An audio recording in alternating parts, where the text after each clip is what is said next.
সবাইকে নমস্কার জানিয়ে শুরু করছি আমার আজকের দুপুরের রান্না। আশা করছি সবাই খুব ভালো আছেন, সুস্থ আছেন। আজ আমি বানাবো একটি পুরানো দিনের রান্না। জানি না আপনারা কে কে এই রান্নাটি খেতে ভালোবাসেন, কিন্তু আমার ভীষণই পছন্দ এই ধরনের খাবার দাবার। আজ আমি বানাবো চিংড়ি মাছ দিয়ে কচুমুড়োর ঘন্ট। দেখুন, আমি একটি বেশ বড় সাইজের কচুমুড়ো নিয়ে নিয়েছি। আমরা তো এটাকে কচুমুড়ো বলে থাকি। আপনারা কি নামে চেনেন সেটা আমাকে কমেন্ট বক্সে কমেন্ট করে জানাবেন। দেখুন, কচুমুড়োটাকে আমি খুব সরু সরু করে আলু ভাজার আলু কাটার মতো কেটে নিয়েছি। এখন এটাকে খুব ভালো করে আমি জল দিয়ে ধুয়ে নেব। দেখুন কতটা সরু সরু করে আমি কেটে নিয়েছি। এইবারে নিয়ে নিয়েছি আমি এখানে 200 গ্রাম চিংড়ি মাছ। এখানে আমি পুকুরের টাটকা চিংড়ি নিয়েছি, সেটাকে খুব ভালো করে ছাড়িয়ে আমি পরিষ্কার করে ধুয়ে নিয়েছি। এখন এই চিংড়ি মাছটাতে আমি লবণ আগে থেকেই মাখিয়ে রেখেছিলাম। এখানে হাফ চামচ হলুদ গুঁড়ো আমি এখন মাখিয়ে রাখলাম। এখন চিংড়ি মাছটাকে সরিয়ে রাখলাম। এইবারে নিয়ে নিয়েছি আমি, দেখুন, কয়েক টুকরো আদা আর 2 চামচ গোটা জিরে। এটাকে আমি শিলনোড়ায় দিয়ে খুব ভালো করে মিহি পেস্ট বানিয়ে নেব। এখন আমি কচুমুড়োটাকে সেদ্ধ করে নেব। তার জন্য আমি দিয়ে দিলাম, দেখুন, 2 বাটি মতো জল আমি দিয়ে মিডিয়াম ফ্লেমে আমি সেদ্ধ করে নেব। এখন দিয়ে দিচ্ছি 1 চামচ লবণ আর হাফ চামচ হলুদ গুঁড়ো। নুন আর হলুদ গুঁড়োটাকে দিয়ে আমি কচুমুড়োটাকে 90% মতো সেদ্ধ করে নিচ্ছি। প্রতিদিনের রেগুলার সবজি খেতে খেতে আমরা যখন বোর হয়ে যাই, তখন মাঝে মাঝে এই ধরনের রেসিপি ট্রাই করলে খেতে কিন্তু মন্দ লাগে না। এখন কচুমুড়োটা দেখুন 10 মিনিট সেদ্ধ করে নিয়েছি। আর আমি কয়েকটা হাত দিয়ে তুলে আমি দেখিয়ে দিচ্ছি ভেঙে।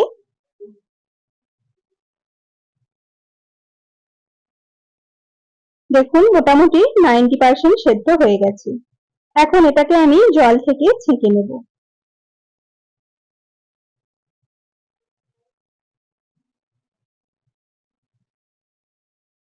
এইবারে গ্যাসে আমি আরেকটি কড়াই গরম করে নিয়েছি, আর তাতে দিয়ে দিলাম 2 চামচ সর্ষের তেল।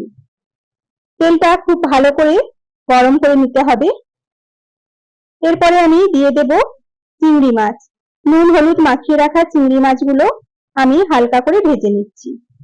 চিংড়ি মাছ খুব বেশি কড়া করে ভাজার কোনো প্রয়োজন নেই, এটা জাস্ট হালকা করে অল্প একটু ভেজে নিলেই চলবে। দেখুন কয়েক সেকেন্ড ভেজে নিয়ে চিংড়ি মাছটাকে আমি কড়া থেকে তুলে নেব। চিংড়ি মাছটা ভাজা হয়ে গেছে, এটাকে আমি কড়া থেকে তুলে নিচ্ছি। এরপরে এই কড়াতেই আমি দিয়ে দেব আরো 2 থেকে 3 চামচ সর্ষের তেল। এরপরে ফোড়নের জন্য দিয়ে দিলাম 1 চামচ গোটা জিরে, একটা গোটা শুকনো লঙ্কা আর একটা তেজপাতা। এখন ফোড়নটাকে হালকা করে একটু ভেজে নেব। ফোড়নটা ভাজা হয়ে গেলে দিয়ে দেব আদা আর জিরে বাটা। তেলের মধ্যে আদা আর জিরে বাটাটাকে দিয়ে খুব ভালো করে এখন আমি কষিয়ে নেব। দেখুন আদা আর জিরে বাটাটা দেওয়ার পরে আমি খুব ভালো করে এখন কষিয়ে নিচ্ছি, যতক্ষণ না আদা আর জিরের কাঁচা গন্ধটা চলে যায়। এইভাবে বেশ কিছুক্ষণ কষানোর পরে আমি দিয়ে দেব হাফ চামচ হলুদ গুঁড়ো, হাফ চামচ লাল লঙ্কার গুঁড়ো দিয়ে আবারও আমি তেলের সঙ্গে মশলাটাকে খুব ভালো করে কষিয়ে নিচ্ছি। এখন আমি দিয়ে দেব সেদ্ধ করে রাখা কচুমুড়ো। কচুমুড়োটাকে দিয়ে এখন খুব ভালো করে মশলার সঙ্গে আমি মিশিয়ে নেব। এরপরে দিয়ে দিলাম ভেজে রাখা চিংড়ি মাছ, সেটা দিয়েও দেখুন কিছুক্ষণ আমি একটু নেড়েচেড়ে নিচ্ছি। এইভাবে বেশ কিছুক্ষণ নাড়াচাড়া করে আমি ঢাকা দিয়ে লো ফ্লেমে 10 মিনিট মতো রান্না করে নেব। দেখুন ঢাকা দিয়ে এটাকে আমি 10 মিনিট রান্না করে নিচ্ছি। 10 মিনিট পরে ঢাকনাটা খুলে দেখিয়ে দিচ্ছি, কচু থেকে অল্প একটু জল বেরিয়েছে। এখন সবকিছুকে খুব ভালো করে খুন্তির সাহায্যে এইভাবে কিছুক্ষণ আমি নাড়াচাড়া করে নেব। এইবারে সবশেষে আমি দিয়ে দেব ওপর থেকে 1 চামচ স্বাদ মতো চিনি। চিনিটা একদমই অপশনাল, আপনারা যদি না চান ব্যবহার করতে তাহলে এটাকে বাদ দিতে পারেন, কিন্তু এই রান্নাতে একটু অল্প করে চিনি দিলে স্বাদটা তবেই কিন্তু সুন্দর হয়। দেখুন রেডি হয়ে গেল আমাদের চিংড়ি মাছ দিয়ে কচুমুড়োর ঘন্ট।